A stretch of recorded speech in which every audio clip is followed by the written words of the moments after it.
Assalamualaikum warahmatullahi wabarakatuh. Yang saya hormati Ketua Yayasan serta Pengasuh Pondok Pesantren Zainul Hasan Genggong, Kiai Haji Muhammad Hasan Mutawakil Alallah, SHMM. Yang saya hormati Ketua Rektor Universitas Islam Zainul Hasan, Bapak Dr. Abdul Aziz Wahab BAMAG.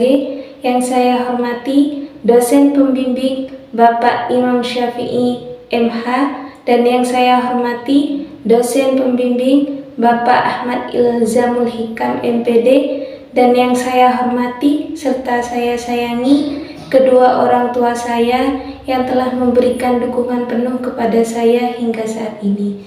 Sebelumnya, izinkan saya memperkenalkan diri terlebih dahulu.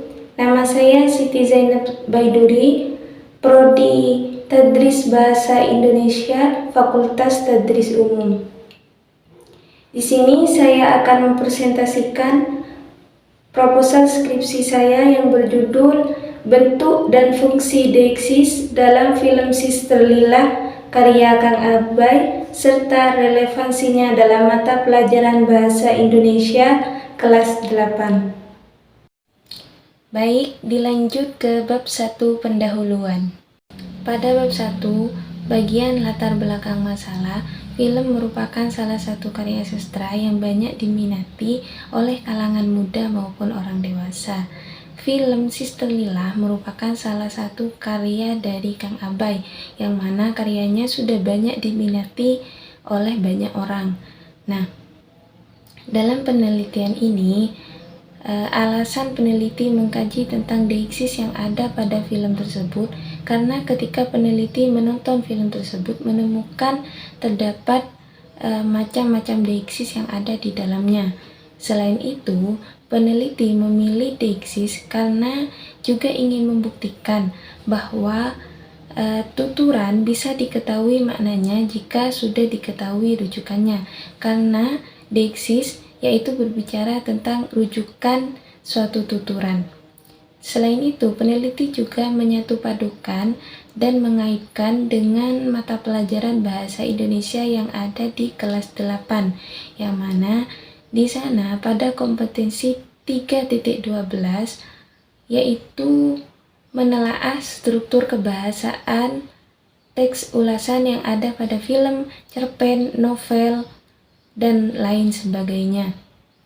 Oleh sebab itu, sebab latar belakang masalah, peneliti memilih judul Bentuk dan Fungsi Deiksis yang ada pada film Sister Lila karya Kang Abai serta relevansinya pada mata pelajaran Bahasa Indonesia kelas 8. Fokus penelitian sesuai dengan judul dalam penelitian ini, yang mana hanya dibatasi dalam bidang pragmatiknya saja, karena deiksis merupakan ruang lingkup dari pragmatik.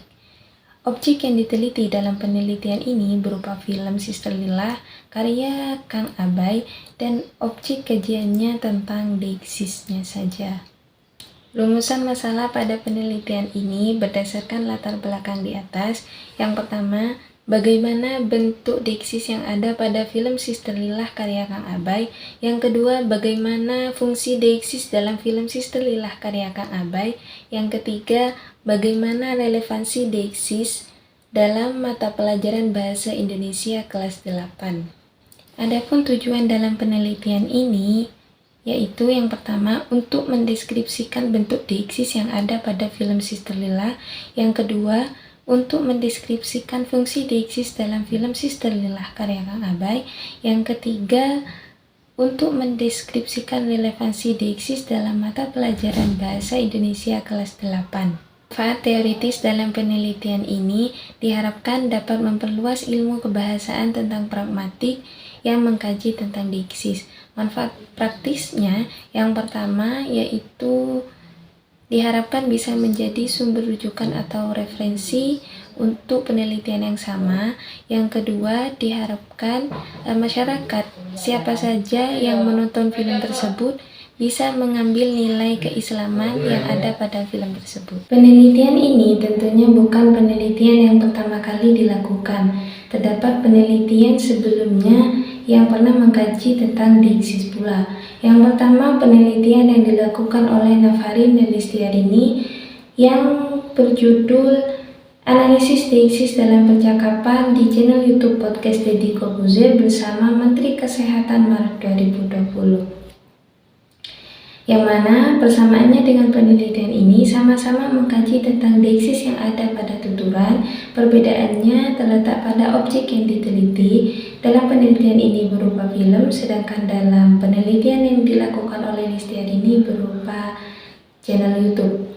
Yang kedua, penelitian yang dilakukan oleh Pratiwi, yang mana dalam penelitiannya berjudul Deiksis dalam Cerpen Senyum karya Min karya Ahmad Tohari. Perbedaannya dengan penelitian ini, objek yang diteliti berupa cerpen dalam penelitian yang dilakukan oleh Pratiwi, sedangkan dalam penelitian ini objek yang diteliti berupa film.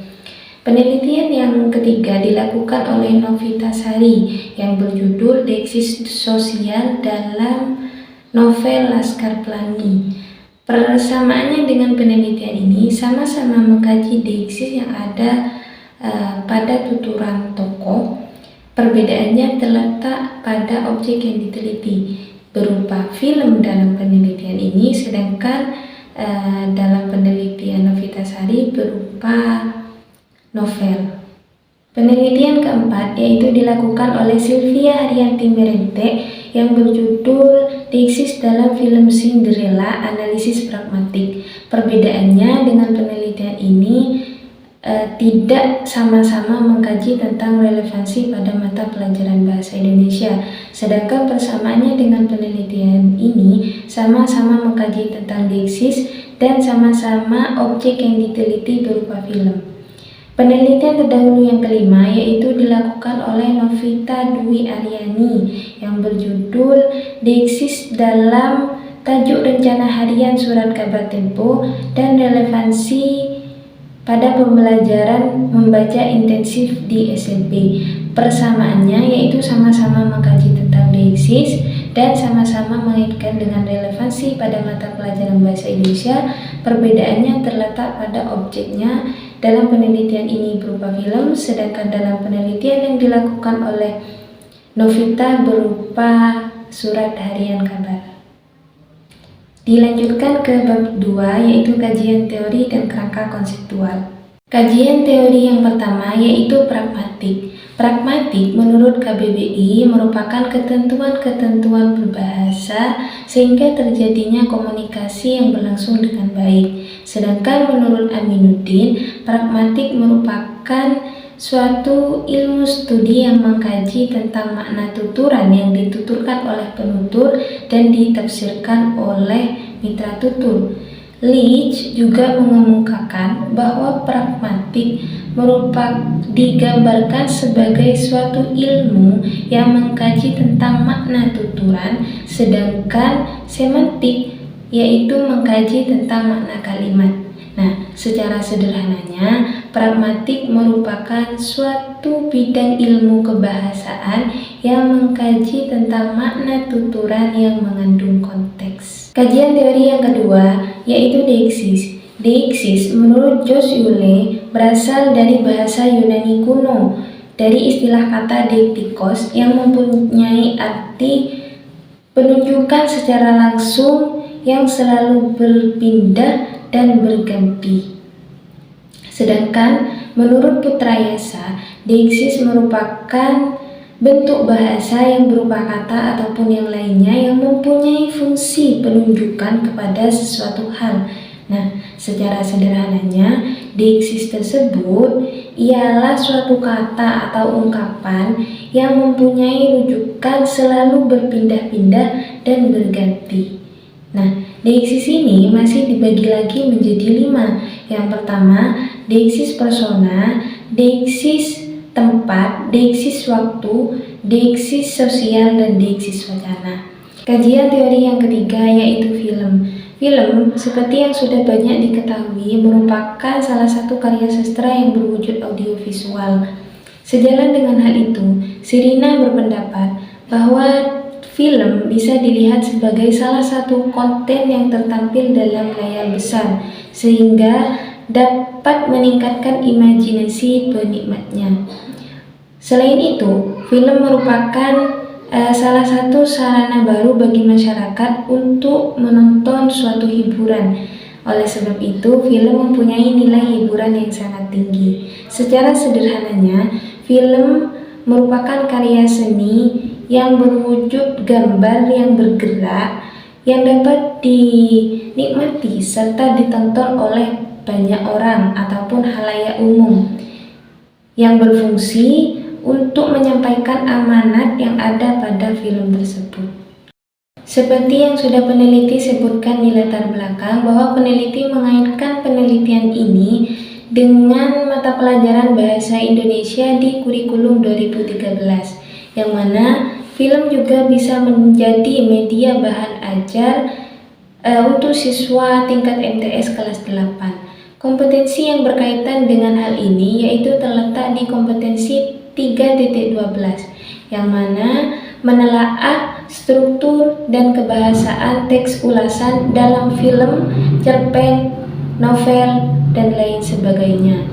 Kompetensi yang lain juga terletak di kompetensi dasar 4.12, yang mana siswa mampu menyajikan tanggapan tentang kualitas karya, baik itu film, cerpen, novel, dan lain sebagainya, dibentuk dalam teks ulasan. Kerangka konseptual dalam penelitian ini yaitu objeknya berupa film Sister Lillah yang diunduh, kemudian dikaji menurut pragmatik dalam ruang lingkup deksisnya. Setelah itu dikaji menurut kelima bentuk deksisnya. Setelah itu terbentuklah bentuk dan fungsi deiksis yang ada dalam film Sister Lillah karya Kang Abai serta relevansinya dalam mata pelajaran Bahasa Indonesia kelas 8. Dilanjutkan ke bab 3 yaitu metode penelitian. Dalam penelitian ini menggunakan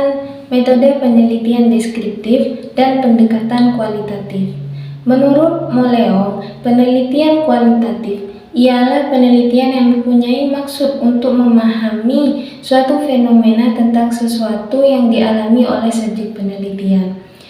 Metode ini digunakan yaitu untuk mencoba mendeskripsikan data yang menjadi tujuan dalam penelitian ini. Kehadiran peneliti dalam penelitian kualitatif dianggap sangat penting dikarenakan peneliti merupakan instrumen kunci dalam penelitian kualitatif. Selain itu, peneliti juga menjadi faktor utama dari kelancaran suatu penelitian. Oleh sebab itu, peneliti dianggap sebagai pengamat penuh dalam suatu penelitian. Sumber data dari penelitian ini merupakan penggalan tuturan dari tokoh yang ada dalam film Sister Lillah tersebut, yang mana film tersebut berdurasi selama 90 menit dan dirilis pada tahun 2020. Teknik pengumpulan data dalam penelitian ini, yang pertama, peneliti menyimak film tersebut secara seksama dan berulang-ulang. Setelah itu, peneliti mencatat bagian tuturan yang mengandung deiksis. Setelah itu, peneliti membagi tuturan tersebut ke 5 macam deiksis. Setelah membagi, peneliti mendeskripsikan dan menggambarkan data-data yang telah diperoleh dalam film tersebut. Pengecekan keabsahan data pada penelitian ini dapat dilihat dari validitas dan reliabilitas data. Validitas data dalam penelitian ini dengan sangat memperhatikan aspek-aspek yang ada pada film Sister Lillah, kemudian menafsirkan dan menggambarkannya dalam bentuk pembahasan. Reliabilitas dalam penelitian ini bisa dilihat dari bagaimana peneliti menggunakan alat ukur dalam proses pengumpulan datanya. Karena itulah, menyimak dan menonton secara berulang-ulang Bagi peneliti itu sangatlah penting untuk mendapatkan keabsahan data. Demikian presentasi dari saya, kurang lebihnya mohon maaf. Wassalamualaikum warahmatullahi wabarakatuh.